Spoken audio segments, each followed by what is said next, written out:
Hello dear students, मैं doctor शिल्पी कुमारी आज आपके सामने जेनेटिक्स के कुछ इम्पॉर्टेंट क्वेश्चंस लेकर के आई हूँ। एंड ऑनेस्टली आप इसे काफ़ी गौर से समझना। काफ़ी सारे ऐसे क्वेश्चंस हैं जो ट्रिकी भी हैं, जिसमें कुछ अलग ही कॉन्सेप्ट लगा हुआ है, तो वो आपको काफ़ी हेल्प करेगा। इससे जुड़े हुए और भी अगर इस टाइप के कोई और क्वेश्चंस भी आप सॉल्व कर रहे हो तो you can easily solve that question.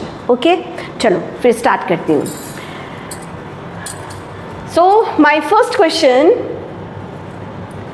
the phenomenon in which an allele of one gene is suppresses the activity of an allele of another gene is known as। तो देखो यहाँ पे एपिस्टेसिस आंसर होगा। Reason क्या है, epistasis क्यों होगा? तो answer is epistasis. Why? Because epistasis it is a interaction of gene. आप जेनेटिक्स में पढ़े होंगे इंट्रैक्शन ऑफ जीन्स के बारे में, और उसमें एक आया एपिस्टेसिस, यानी दो जीन हैं, दो जीन के बीच में जब इंट्रैक्शन होता है, एक जीन दूसरे जीन के इफेक्ट को अगर हाइड कर दे, तो वो जीन जो दूसरे के इफेक्ट को हाइड कर रहा है वो एपिस्टैटिक जीन होता है, और जो हाइड हो जाता है तो उसे हाइपोस्टैटिक कहते हैं। तो ये फेनोमेनन कहाँ पे हमने पढ़ा? एपिस्टेसिस में पढ़ा, जिसमें डोमिनेंट एंड रेसेसिव दो कंडीशंस देखने को मिलते हैं। डोमिनेंस एपिस्टेसिस का रेशियो भी क्या पता था हमें? 12:3:1। और अगर हम रेसेसिव एपिस्टेसिस की बात करें तो वहाँ पे क्या बनता है? Ratio 9:3:4। So the correct answer is epistasis. ठीक है, next question is how many different types of genetically different gametes will be produced by a heterozygous plant having the genotype this। अब देखो इस तरह के क्वेश्चंस अक्सर पूछे जाते हैं, और इसका ट्रिक टेक्निक क्या है ना कि आप जीनोटाइप को देखोगे और उसमें ढूंढोगे हेटेरोजाइगस कंडीशन कितने हैं। आप बोलोगे मैम एक तो ये बन रहा है, एक ये बन रहा है, दो हेटेरोजाइगस कंडीशन का मिलना, मतलब यहाँ पे फॉर्मूला लगाएंगे 2 का पावर n, 2 का power n where n is the number of heterozygous, it means 2 का power 2 means 4 gamete will formed, 4 gamete will formed, so the correct answer is 4। D option correct होगा। देखो इसमें कॉन्सेप्ट भी लगा ना, हमने जीनोटाइप को, जो जीनोटाइप गिवन है उसको रिकॉग्नाइज किया कि इसमें होमोजाइगस हेटेरोजाइगस कंडीशन तो समझ पा रहे हो ना। Capital A is homozygous, capital B small B is heterozygous, capital C small C is heterozygous. तो इसके लिए एक फॉर्मूला मैंने बताया था 2 का power n, where n is the number of heterozygous. तो कितने नंबर ऑफ हेटेरोजाइगस हैं? 1 and 2। सो द फॉर्मूला में हम पुटअप करेंगे 2 का पावर 2 यानी कि 4। So correct answer is 4। अगर मान लो इसी क्वेश्चन को थोड़ा सा ट्विस्ट करके पूछ दे और थोड़ा टफ बना दे कि बताओ इससे कौन कौन से गैमेट का फॉर्मेशन होगा, वो मतलब उस गैमेट का जीनोटाइप आपको बताना है, तो आप क्या बताओगे?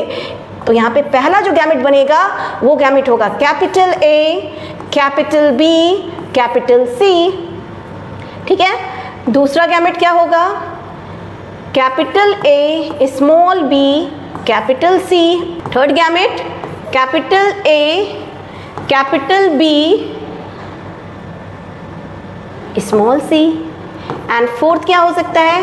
कैपिटल ए, कैपिटल बी नहीं, small b, yes, small b and small C.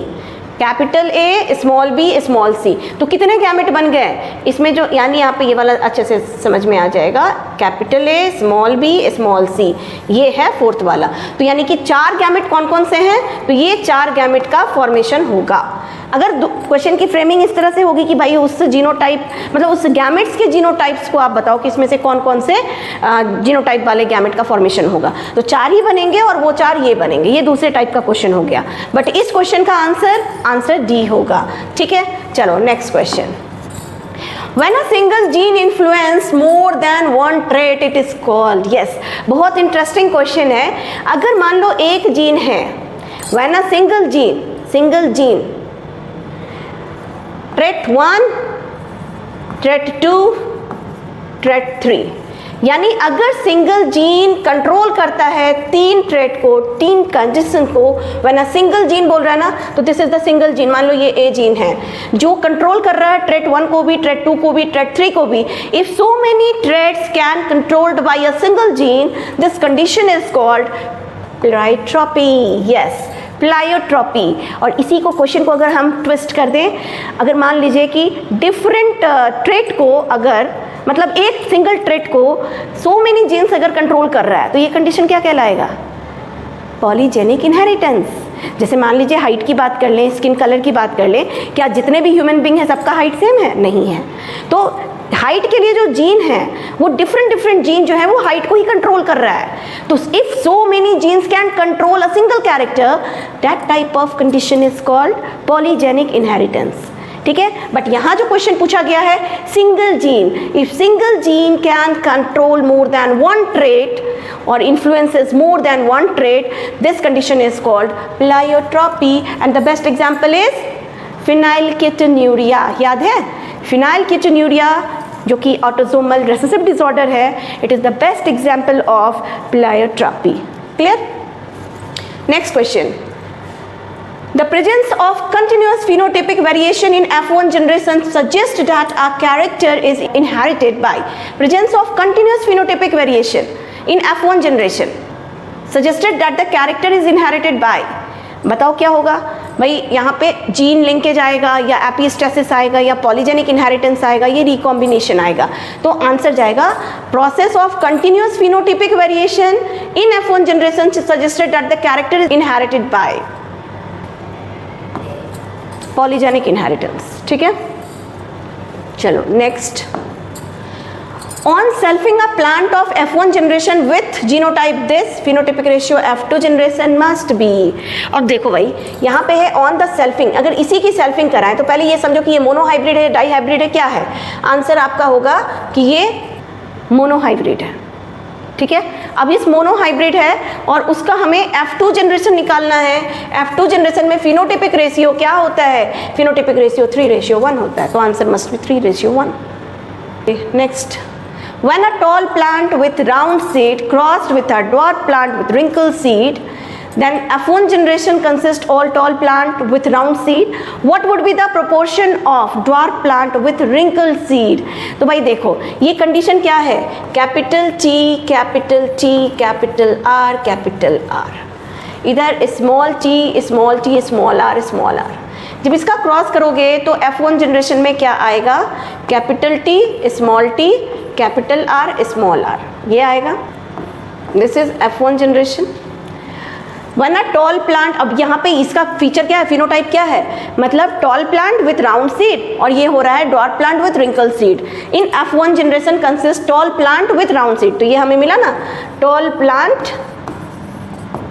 With round seed, round seed. ठीक है, मिल गया F1 जनरेशन। जो बोल रहा है बिल्कुल सेटिस्फाई कर रहा है ये।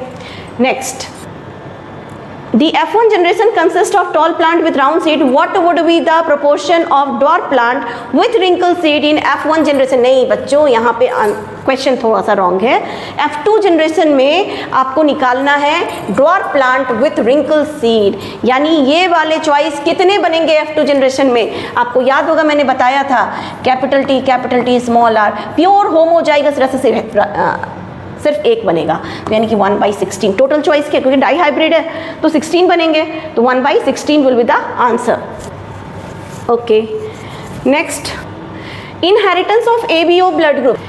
ABO ब्लड ग्रुप कौन सा है? ABO blood groups illustrate. तो देखो ABO ब्लड ग्रुप जो है वो मल्टीपल एलेलिज्म को, अगर यहाँ पे कोडोमिनेंस होता तो हम उसमें भी लगाते, लेकिन यहाँ पे नहीं है। यहाँ पे ऑप्शन में euploidy, polyploidy, incomplete dominance, multiple allelism. Best example है ABO ब्लड ग्रुप का, ये किसका एग्जाम्पल है? मल्टीपल एलेलिज्म का। जनरली एक जीन के एक अलील होते हैं, बट मतलब अगर हम डेविएशन ऑफ मेंडलिज्म को समझे हैं तो हमें पता है कि डेविएशन ऑफ मेंडलिज्म जो मेंडलिज्म को नहीं फॉलो करता तो वो डेविएशन ऑफ मेंडलिज्म में आता है। उसमें one of them is multiple allelism. एक जीन के एक अलील नहीं है, एक जीन के एक से ज़्यादा अलील हैं, इसीलिए इसे मल्टीपल एलेलिज्म कहा जाता है, और वो है ABO। आप बोलोगे कैसे? तो देखो, जब हम जीन की बात करेंगे इस ब्लड ग्रुप के लिए तो एक जीन होता है IA, एक जीन होगा IB और तीसरा होगा IO। तो एक से ज़्यादा अलील हो गए ना, IA, IB, IO, so this condition represent the multiple allelism. Next, gametes are never hybrid. Yes, law of segregation. So the correct answer is C, law of segregation. ये तो बहुत सिंपल क्वेश्चन था। question, a tobacco plant heterozygous for albinism or recessive character is self-pollinated and 1200 seeds are subsequently germinated. How many seedling would have the parental genotype? 50%. ये 1200 का 600. ठीक है, चलो next. A child blood group is O, the parent blood group cannot be. ये criss cross linkage से आप इसको कर सकते हो कि अगर मान लो पेरेंट का ब्लड ग्रुप दोनों ही पेरेंट का ए बी है तो उस कंडीशन में ओ तो बनेगा ही नहीं, ए और बी है समहाउ बन सकता है, डिपेंड करता है, इट्स डिपेंड्स ऑन कि ए और बी अगर दोनों ही हेट्रोजाइगस हैं तो ओ वाले तो बनेंगे ही बनेंगे, ठीक है। या फिर जैसे बी एंड ओ है तो बी एंड ओ में कौन सा बन सकता है, सारे बी वाले बनेंगे, ठीक है। इसमें ए वाले, तो इसका करेक्ट आंसर ए होगा। अब इसको मैं एक्सप्लेन करूं, जैसे ए है और ये बी है, लेकिन अगर ये हेट्रोजाइगस होगा ना, मतलब आई ए आई ओ, ठीक है, और इधर आई ए बी आई ओ, ठीक। तो जब इसका क्रिस क्रॉस लिंकेज आप करोगे तो आप देखोगे कि एक चॉइस आपको मिलेगा ये वाला आई ओ आई ओ। तो आई ओ क्या हो गया, O blood group, O blood group. तो यहाँ पे पूछा ना child has blood group O, अगर बच्चे का ब्लड ग्रुप ओ है तो पेरेंट का ब्लड ग्रुप क्या नहीं हो सकता, तो ये तो होगा, parent blood group can not be, क्या नहीं हो सकता, ये भी हो सकता है, ठीक है। और अगर हम इसकी बात करें तो ये भी हो सकता है, क्या नहीं हो सकता, तो इस क्वेश्चन का करेक्ट आंसर यानी ये सब हट जाएगा, तो ये A B is the correct one. देखो बड़ा इंटरेस्टिंग है, अगर आप क्वेश्चन को सही से नहीं पढ़ोगे तो आता हुआ क्वेश्चन गलत हो जाएगा, क्योंकि यहाँ पे आपको सबसे पहले अंडरलाइन करना। देखो बनाने का वे क्या होता है कॉम्पिटिशन में, जब आप कॉम्पिटिटिव एग्जाम दे रहे हो, चाहे जो भी एग्जाम दो, अगर आप कॉम्पिटिशन में बैठे हो तो क्वेश्चंस को सबसे पहले रीड करो पेशेंस के साथ, और जो चीज़ अंडरलाइन करने की बात है उसे अंडरलाइन करो। A child blood group is O, clear. तो पेरेंट का ब्लड ग्रुप, अभी मेरे माइंड में क्या आया था, पेरेंट का ब्लड ग्रुप क्या होगा, मैं ये सोच रही थी, नहीं, आप पहले इसको अंडरलाइन करो, कैन नॉट बी, इनमें से कौन सा नहीं होगा। तो भाई ए बी भी हो सकता है, ए एंड बी अगर हेट्रोजाइगस कंडीशन है, तो बी और ओ भी हो सकता है, ये हेट्रोजाइगस हो जाए और ये ओ है, बोथ ए अगर हेट्रोजाइगस है तो भी ओ ब्लड ग्रुप आ जाएगा, एक चॉइस तो ओ वाला बन जाएगा। But what's about A B, अगर हम ए बी दोनों ही पेरेंट ए बी है तो यहाँ पे कोई भी ऐसा एक चॉइस नहीं बनेगा जिसमें ओ ब्लड ग्रुप आएगा, जो भी बनेंगे वो क्या बनेंगे, या तो ए बनेगा या बी बनेगा या ए बी बनेगा। So the correct answer must be A B, ठीक है, चलो ओके।